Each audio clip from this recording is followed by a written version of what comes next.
So, hey, it's Rusty here at the GEO conference representing Fund the People for our 10th anniversary celebration and 2024 listening tour. Um, Checking in with you. Uh, you know, I wanted to talk about the difference between this conference here in May of 2024 and the same conference, which I attended in spring of 2022, so 2 years ago, in terms of talking about investing in the nonprofit workforce. So in 2022, I attended, there was one workshop that I can recall that related to investing in nonprofit people, nonprofit workers and leaders. It was about burnout, and it was a great panel discussion moderated by Claire Peeps from the Durfee Foundation with three nonprofit leaders talking about their own burnout stories, talking about burnout conditions in their organizations and in the field.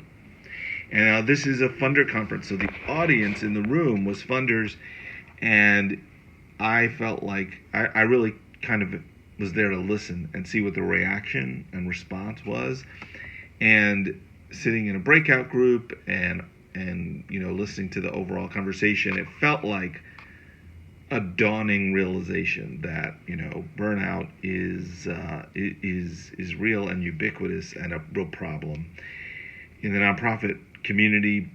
But the funders in the room, I didn't have the sense that they knew what to do about it or even what their role is in addressing it. It felt like, okay, they're acknowledging a problem, but they're starting from zero in terms of what they should be doing about it in their role as funders.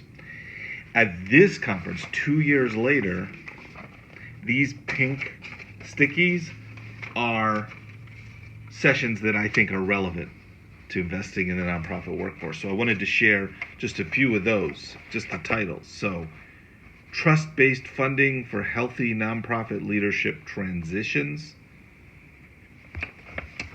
Let's see, philanthropy's role in nonprofit job equity, transforming lives and communities.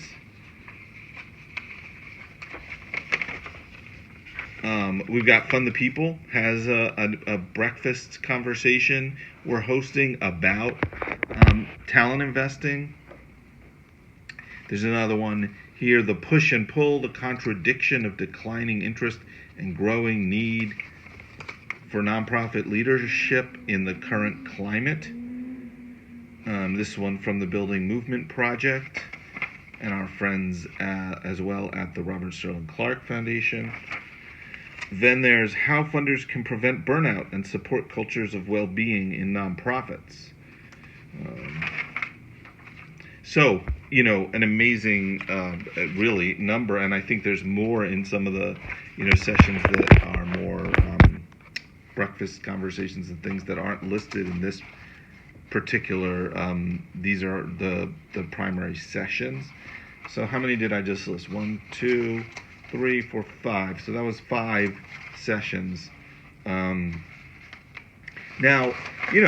I'm not satisfied because I've been saying for years that this issue needs to be plenary level, right? That's everybody at the conference is in one room, talking about this issue. It's not a breakout. Now, 5 sessions is really good,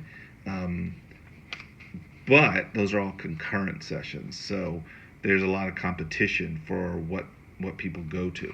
So the closing plenary gets close. The closing plenary is called Centering Community Care as a Practice.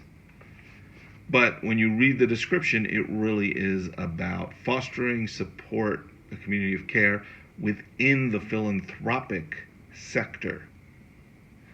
So it's really about centering community of care as a practice inside foundations. Now that's definitely necessary.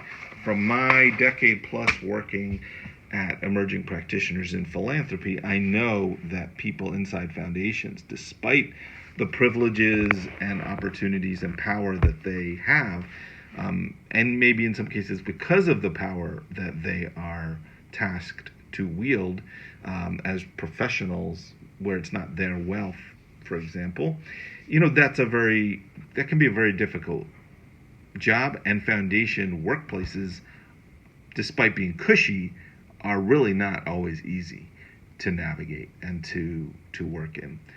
However, I want to see plenaries that are about how funders can be investing in a community of care, a practice of care, a culture of care in nonprofits, and how funders and their cultures can care for the people who work in nonprofits. It's still a missing link at the plenary level in particular. So really happy to see that GEO has upped its game, and that the field, this is really, I'm not critiquing GEO per se. These are all sessions submitted by people in the funding community, in the GEO membership. And so it's good to see that the issue has really risen up. If this is just a non-scientific kind of snapshot of what people are talking about in foundations that care about organizational effectiveness, I'm glad that the conversation has gotten bigger, more sophisticated in terms of, topics. I think there, a lot of people are talking about these issues now in the funding community. The issue is no longer a back burner one, but nevertheless,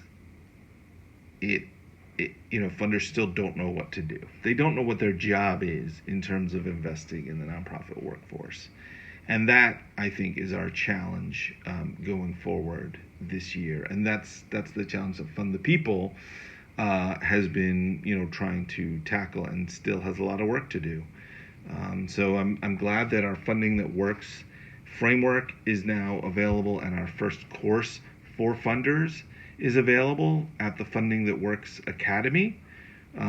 So that's an important development on our end. So you can go to fundingthatworks.org to find out about the Funding That Works framework and academy, and to purchase your course, The Fundamentals of Talent Investing for Foundation Professionals. That's the first course we have released, and I'm really, really excited about it. But there's more to do to get the word out and to help people really take action and move money in a way that works for the people who are doing the work, who are making nonprofits work. So more to do, and also glad to see the field starting to really talk about this issue. All right, talk to you again soon.